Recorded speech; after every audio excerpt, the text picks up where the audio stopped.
नमस्कार, news India देख रहे हैं आप। मैं हूं कुंदन। इस वक्त की बड़ी खबर सबसे पहले आपको बताते हैं। मुंबई में एनसीपी की बैठक खत्म हो गई है।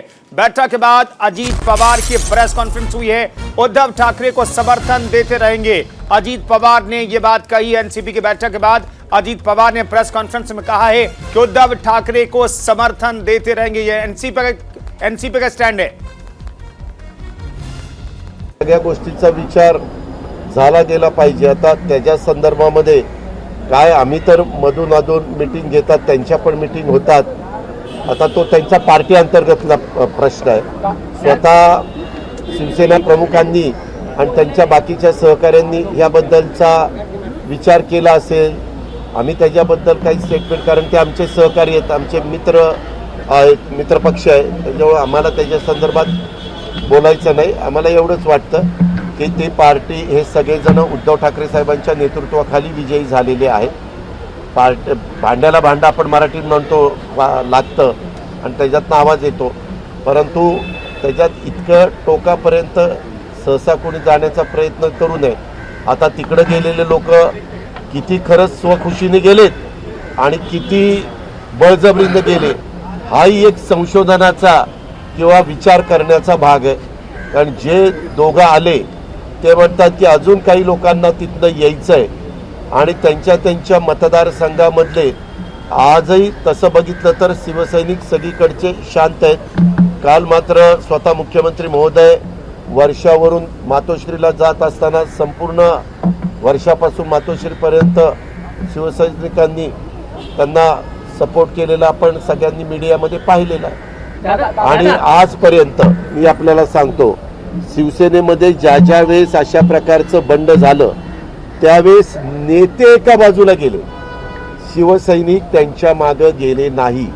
हे मी राजकारणात आल्यानंतर मोठं शिवसेनेतलं तिसरं बंड म्हणजे नाही, मी बघितलेलं एक भुजबळ साहेबांनी केलेलं बंड, त्याच्यानंतर दुसरं राणे साहेबांनी केलेलं बंड, तिसरं काही ते घरातला मामला होता ग बाई, त्याच्यामध्ये तिसरं आपल्या काळामध्ये आता घडलेलं एकनाथराव शिंदेचं बंड, हे सगळं जर बघितलं तर त्याच्यातनं बंड करणारी प्रमुख व्यक्ती एक वेळ टिकते, परंतु बाकीचे सहकारी नंतर निवडून पण येऊ शकत नाही। एवढे शिवसैनिक अतिशय कष्ट घेतात आणि पराभूत करण्याच्या करता जीवाचं रान करतात, असा अनुभव मागचा आहे। एक सवाल ये है कि जिस तरह से शिवसेना के विधायक अभी तक जा रहे हैं, दादा भूसे भी ऐसा खबर है कि वो भी जाने वाले हैं, तो क्या इस सब प्लान के पीछे कहीं शिवसेना आपको नजर दिखाई दे रही है कि बैकडोर से शिवसेना ने ये पूरा जो तामझाम है? तो पीयूष शुक्ला हमारे सहयोगी इस खबर पर बातचीत करने के लिए मुंबई से जुड़े हुए हैं। पीयूष, एनसीपी की बैठक हुई और यह तय किया गया कि उद्धव ठाकरे के साथ आखिरी दम तक खड़े रहेंगे, साथ देते रहेंगे, और संजय राउत के बयान को तरजीह कम से कम अजीत पवार ने नहीं दी है। इस बैठक के बाद प्रेस कॉन्फ्रेंस में इसका क्या मतलब निकाला जाए? देखिए, एकदम सीधा साफ मतलब है कि एनसीपी जो है लगातार कुंदन इस बात पर जोर दे रही है कि वो देखना चाहती है शिवसेना का अगला स्टेप क्या होगा। और शिवसेना का जो अगला स्टेप होगा, चूंकि वो सुबह भी बैठक जो थी उसकी वो इसी बात को लेकर बैठक थी, रणनीति यही तय होनी थी कि इस रणनीति में ये देखा जाएगा कि शिवसेना क्या करती है और शिवसेना किस तरह से आगे स्टैंड लेती है, और उसी आधार पर अब एनसीपी अपना स्टैंड लेगी। क्योंकि बार बार कहा जा रहा है कि शरद पवार जो भारतीय राजनीति के सबसे माहिर खिलाड़ी हैं, और ऐसे में शरद पवार अब इस बात को देखना चाह रहे हैं कि आखिर शिवसेना का अगला स्टैंड क्या होगा। क्या शिंदे, जो एकनाथ शिंदे हैं, वो जिस बात पर बार बार वहां पर बैठे विधायकों को और तमाम लोगों को कह रहे हैं कि वो उद्धव ठाकरे से बात कर लेंगे, सारी चीज़ें सॉल्व हो जाएंगी, और उन्होंने एक प्रस्ताव भी उद्धव ठाकरे के पास दिया। उसके बाद जिस तरह संजय राउत का बयान आया, तो तमाम ऐसी चीज़ें रहीं, और उन चीज़ों से एक बात निकल रही है, अगर शिवसेना क्विट करती है इस गठबंधन से, तो ऐसे में एनसीपी और कांग्रेस का क्या होगा। तो एनसीपी अपनी आगे की भूमिका को भी देखना चाहती है, और इस लिहाज से वो इस बात पर फोकस किए हुए कि शिवसेना का आगे का स्टैंड क्या है। पीयूष, ये भी बताइए कि दरअसल एनसीपी का स्टैंड क्या बदलता हुआ दिखाई दे रहा है? क्योंकि एनसीपी और कांग्रेस की तरफ से यह कहा गया कि गठबंधन किसी व्यक्ति के साथ नहीं, शिवसेना के साथ है। वो शिवसेना उद्धव ठाकरे वाली शिवसेना है या एकनाथ शिंदे वाले शिवसेना है, ये बताने जताने की कोशिश हुई। लेकिन एनसीपी के बैठक के बाद अजीत पवार कह रहे हैं कि हम उद्धव ठाकरे के साथ आखिर तक खड़े रहेंगे और सरकार बनाने की कोशिश करेंगे। ये दो तरह के मैसेजिंग क्यों हो रही है? देखिए, सीधे तौर पर मैंने कहा अब एनसीपी अपना फ़ायदा देख रही, चूँकि जो भी राजनीतिक दल है वो अगर उद्धव के साथ है तो उद्धव के साथ कहाँ तक बना रहेगा, कहाँ तक स्टैंड करेगा, क्योंकि यहाँ पर स्टैंड ये भी पलटता दिखाई दे रहा है। चूँकि संजय राउत का जो ये बयान आना, संजय राउत का मीडिया ब्रीफ में ये चीज़ कहना कि जो वहाँ पर बैठे हैं वो आएँ, आकर बात करें, 24 घंटे में वो विधायक यहाँ पहुँचें और अगर ज़रूरत पड़ी तो हम गठबंधन से अलग हो जाएंगे। तो गठबंधन से अलग होने की जो बात संजय राउत ने कही, उस बात के बाद ये सारी चीजें, सारे सिनारियो बदलते नजर आ रहे हैं। लेकिन अभी भी एनसीपी अंतिम मौका जो है वहां तक रुकेगी, वो वेट एंड वॉच करेगी। क्लियर स्टैंड शिवसेना का क्या होता है और क्लियर स्टैंड के बाद ही वो अपना डिसीजन लेगी। शुक्रिया अजस पीयूष शुक्ला, इस खबर पर जानकारी देने के लिए। मुंबई से हमारे सहयोगी अजस पीयूष शुक्ला जुड़े हुए हैं। तो शिवसेना की बात कर लेते हैं। दरअसल शिवसेना कई बार टूटी है, बिखरी है, लेकिन अपने आप को शिवसेना ने समेटा है और फिर ताकत के साथ खड़ी हुई है और सत्ता पर काबिज हुई है। लेकिन एक बार फिर से शिवसेना इस तौर पर बिखरती हुई दिखाई दे रही है कि शिवसेना एकनाथ शिंदे की होगी या फिर उद्धव ठाकरे की रहेगी। यहां तक चर्चा हो रही है, इस पर बात करते हैं।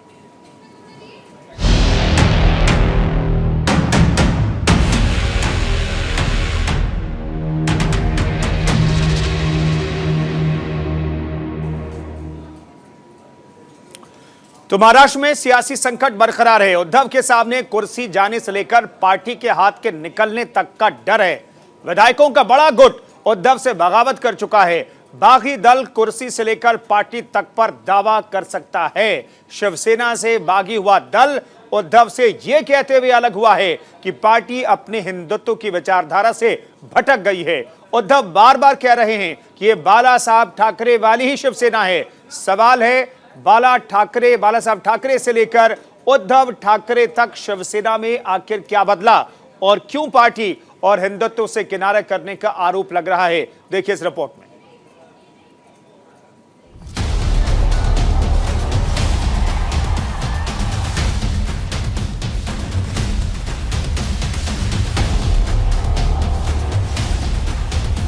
आता जर हिंदू धर्माच्या विरोधात कोण उभे राहील तर त्याला त्याचं जळून आम्ही भस्म केल्याशिवाय राहणार नाही।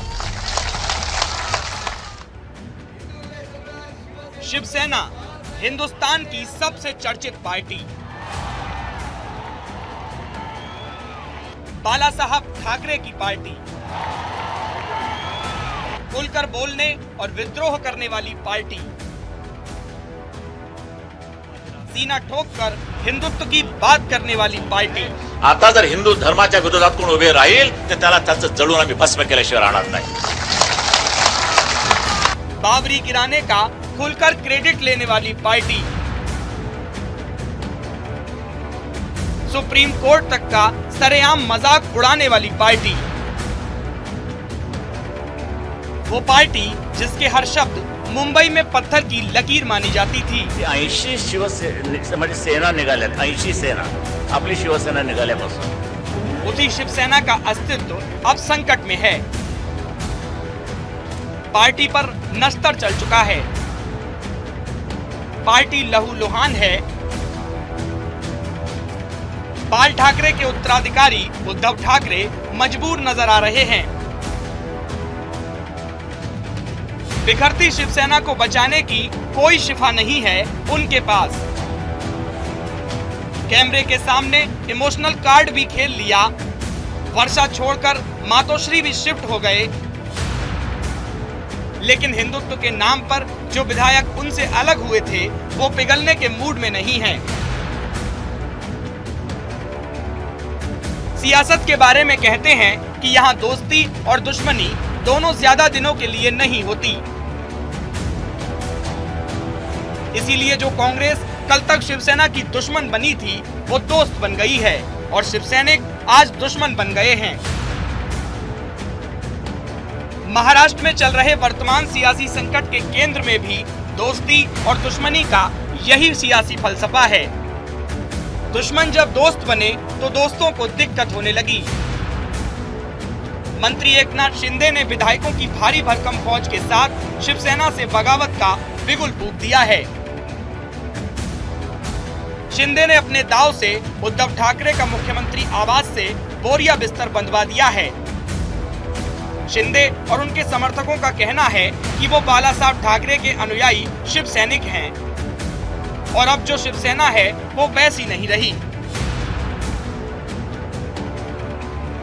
शिवसेना के 40 MLA अभी यहाँ मौजूद है और सभी लोग जो है हम बाला साहब ठाकरे जी का जो हिंदुत्व है इस और उनकी जो भूमिका है उसको हम लोग आगे ले जाना चाहते हैं और इसके ऊपर टीका टिप्पणी नहीं करनी है। मुझे इतना ही बात है कि जो शिवसेना के MLA हैं आज यहाँ मौजूद है और बाला साहब की जो हिंदुत्व की बात है उसे हम लोग आगे जाएंगे। हिंदुत्व के नाम पर शिवसेना से अलग हुए एकनाथ उद्धव पर कांग्रेस से अलग होने का दबाव बना रहे हैं। कह रहे हैं कि शिवसेना बदल गई है। तो सवाल जायज है कि आखिर बाल ठाकरे की शिवसेना कैसी थी? उस शिवसेना में ऐसा क्या था जो अब उद्धव राज में नहीं है? जबकि उद्धव तो कह रहे हैं कि वर्तमान शिवसेना भी बाला साहब वाली ही है और उन्हीं के विचारों से प्रेरित है जो हिंदुत्व पर कोई समझौता नहीं करती। यही बात बाला साहब भी कहते थे। हिंदुत्व की उनकी अवधारणा में राष्ट्रीयता थी। उनका कहना था कि देश के आगे कुछ भी स्वीकार नहीं। अपने इस एजेंडे पर चलते हुए बाला साहब ने वो तमाम काम भी कर दिए जिन्हें विवादित माना गया।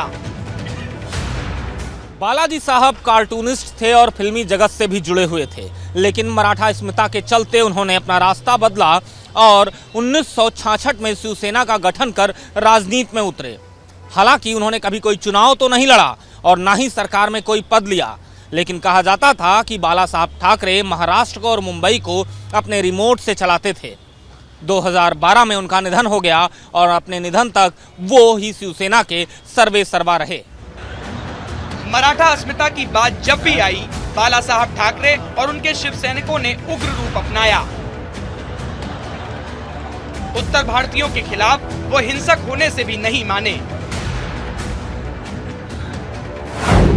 बाल ठाकरे की उग्र शिवसेना। मुंबई में रहने वाले दक्षिण भारतीय भी शिव सैनिकों के गुस्से से नहीं बच पाए।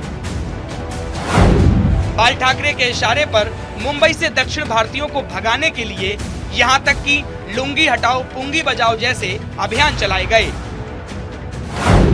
अयोध्या में बाबरी मस्जिद को ढहाया गया तो बाला साहब ठाकरे ने सार्वजनिक मंचों से इसे अपनी कामयाबी करार दिया। जब एक बार उनसे कोर्ट के आदेश को लेकर सवाल पूछा गया तो उन्होंने कहा कि मैं कोर्ट को नहीं मानता और सुप्रीम कोर्ट ने कहा था कि कंस्ट्रक्शन नहीं होना चाहिए, इसीलिए हमने कंस्ट्रक्शन नहीं किया, डिस्ट्रैक्शन कर दिया। हाल ही में शिवसेना प्रमुख उद्धव ठाकरे के बेटे और महाराष्ट्र सरकार में मंत्री आदित्य ठाकरे अयोध्या गए थे। अयोध्या में उन्होंने कहा था, हमने 2018 में नारा दिया था, पहले मंदिर फिर सरकार। इस नारे के बाद ही मंदिर निर्माण का रास्ता साफ हुआ। मैं अयोध्या में महाराष्ट्र सदन स्थापित करने की घोषणा करता हूं।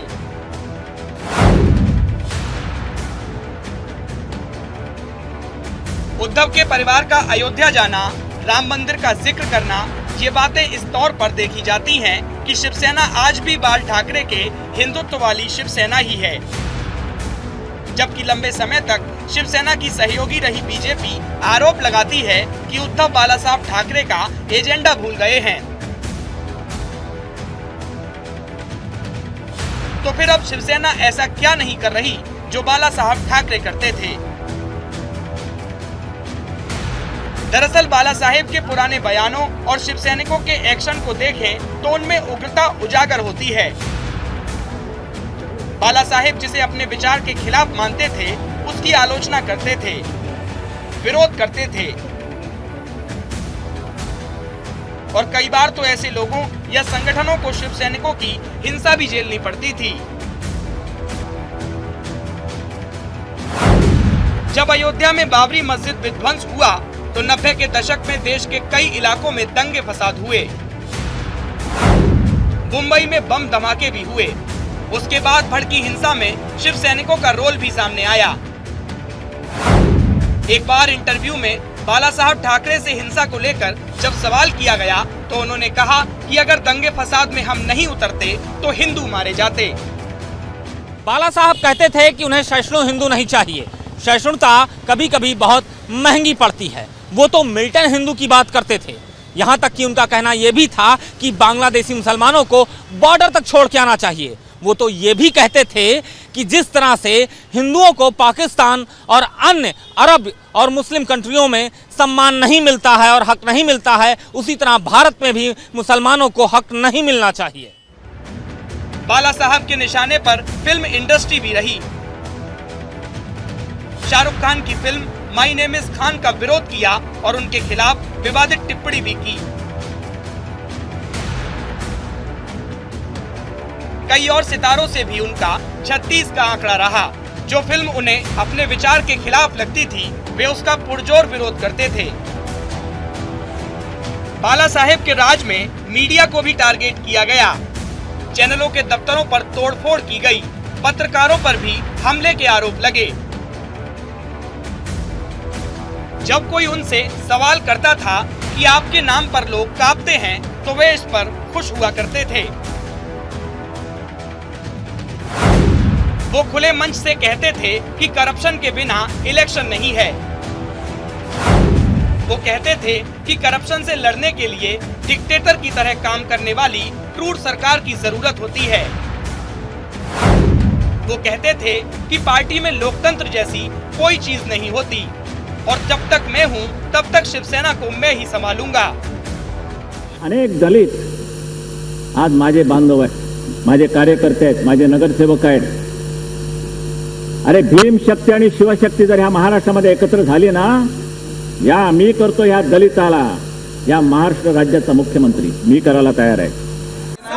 शिवसेना के 40 MLA अभी यहाँ मौजूद है और सभी लोग जो है हम बाला साहब ठाकरे जी का जो हिंदुत्व है इस और उनकी जो भूमिका है उसको हम लोग आगे ले जाना चाहते हैं। एक शांत स्वभाव वाले उद्धव पर घर से सरकार चलाने के आरोप लगते हैं। मुख्य विपक्षी दल बीजेपी गठबंधन टूटने के बाद से ही लगातार उन्हें बाला साहेब के जमाने की शिवसेना की याद दिलाती रही और उन पर बाला साहब ठाकरे के हिंदुत्व के एजेंडे से समझौता करने के आरोप लगाती रही। जबकि ये एक बड़ा सच है कि बाला साहेब ठाकरे का विवादों से भी बड़ा नाता रहा है। ऐसे विवाद कि बाला साहेब पर 6 साल तक वोट न डालने का भी प्रतिबंध लग गया था।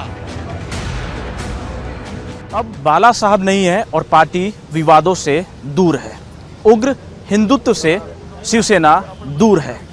कट्टर हिंदुत्व के लिए जाने जाने वाला शिवसेना अब अपने छवि के लिए दूर है। इन्हीं सब वजहों की वजह से उद्धव ठाकरे और शिवसेना आज डूब रही है। जिस महाराष्ट्र की जनता ने शिवसेना को कट्टर हिंदुत्व के नाम पर वोट दिया था, आज उसी शिवसेना से कई सारे सवाल महाराष्ट्र की जनता कर रही है। सवाल ये है कि नवाब मलिक सरकार में मंत्री क्यों है? अजान लाउडस्पीकर मामले पर शिवसेना चुप क्यों थी? जब से हनुमान चालीसा पढ़ा जा रहा था तब शिवसेना की तरफ से चुप्पी क्यों साधी गई थी?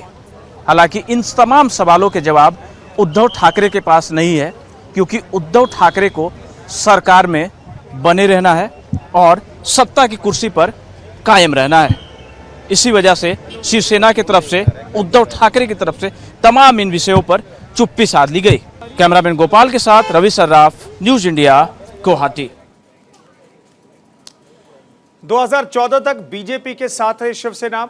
उसके बाद लगातार जब सत्ता की बात आई, मुख्यमंत्री की कुर्सी की बात आई, तो शिवसेना ने बीजेपी से नाता तोड़ लिया और अब हालात ये हैं कि शिवसेना दो फाड़ होती हुई दिखाई दे रही है। और इन सब के पीछे जो आरोप लग रहे हैं वो ये कि जो कुछ भी हो रहा है महाराष्ट्र की सियासत में, उसके पीछे बीजेपी का हाथ है।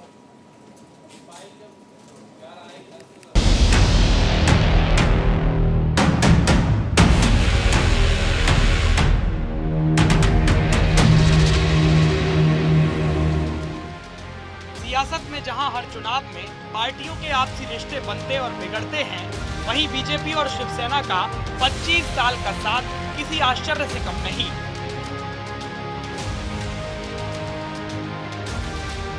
देश में शायद ही ऐसा उदाहरण होगा जहां दो पार्टियां 25 साल तक चुनाव साथ में लड़ें। इसमें कोई दो राय नहीं है कि महाराष्ट्र में कांग्रेस का दबदबा शिवसेना और बीजेपी के साथ आने की वजह से ही घटा। 1995 में दोनों पार्टियों ने साथ लड़कर कांग्रेस के लंबे शासन को हटाया। 1995 के बाद 3 चुनाव लगातार हारने के बावजूद दोनों पार्टियां साथ रहीं। तमाम मतभेद भी हुए, लेकिन शिवसेना बीजेपी ने साथ नहीं छोड़ा।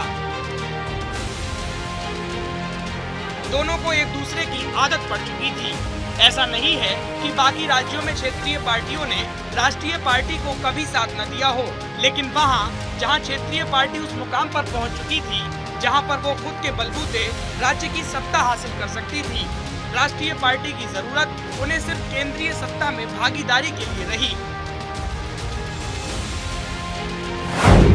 दूसरी ओर महाराष्ट्र में शिवसेना के लिए खुद के बलबूते सत्ता में आने के रास्ते 1989 के बाद ही बंद हो गए, क्योंकि इसके बाद 2014 तक का हर चुनाव पार्टी ने बीजेपी के साथ ही लड़ा। इसी वजह से शिवसेना ने 288 विधानसभा सीटों में से 170 से ज्यादा पर कभी चुनाव ही नहीं लड़ा। तो राइट विंग पार्टियों के गठबंधन में राज्य में बड़े भाई की भूमिका मिलने भर से शिवसेना खुश रही। उसको पहला झटका तब लगा जब 2014 में बीजेपी मोदी लहर पर सवार थी और उसे शिवसेना के साथ गठबंधन पार्टी को आगे बढ़ाने की राह में रोड़ा लग रहा था। 2014 में बीजेपी के खाते में गई 123 सीटें। 2014 में बीजेपी ने शिवसेना के साथ गठबंधन तोड़ अकेले दम पर 123 सीटें जीती, जबकि शिवसेना 61 तक सीमित रही। गठबंधन हो या बिना गठबंधन, शिवसेना की ताकत 60 से 70 सीटों तक ही सीमित रही, जबकि बीजेपी 100 से आगे निकल गई। शिवसेना को समझ में आ गया था कि अब इसके बाद बीजेपी उसे कभी मुख्यमंत्री पद नहीं देगी। 2019 में जो हुआ उसके पीछे शिवसेना और उद्धव ठाकरे की ही सोच थी। 1990 के बाद शिवसेना का कैडर हिंदुत्व के नाम पर ही आगे बढ़ा है। ऐसे में बीजेपी को हटाकर कांग्रेस एनसीपी के साथ हाथ मिलाने का कारण पार्टी अध्यक्ष को अपने कैडर को बार बार समझाना पड़ रहा है। तो शिवसेना पर यह आरोप लग रहा है कि जब तक बाला साहब ठाकरे जिंदा थे तब तक वो अपने कट्टर हिंदुत्व की छवि के साथ आगे बढ़ती रही, लेकिन जब बाला साहब ठाकरे नहीं रहे और एनसीपी कांग्रेस के साथ उद्धव ठाकरे ने सरकार बनाई तो शिवसेना अलग शिवसेना के तौर पर सामने आई। बहरहाल इस खास पेशकश में इतना ही, रुकेंगे एक छोटे से ब्रेक के लिए। आप बने रहिए न्यूज इंडिया के साथ।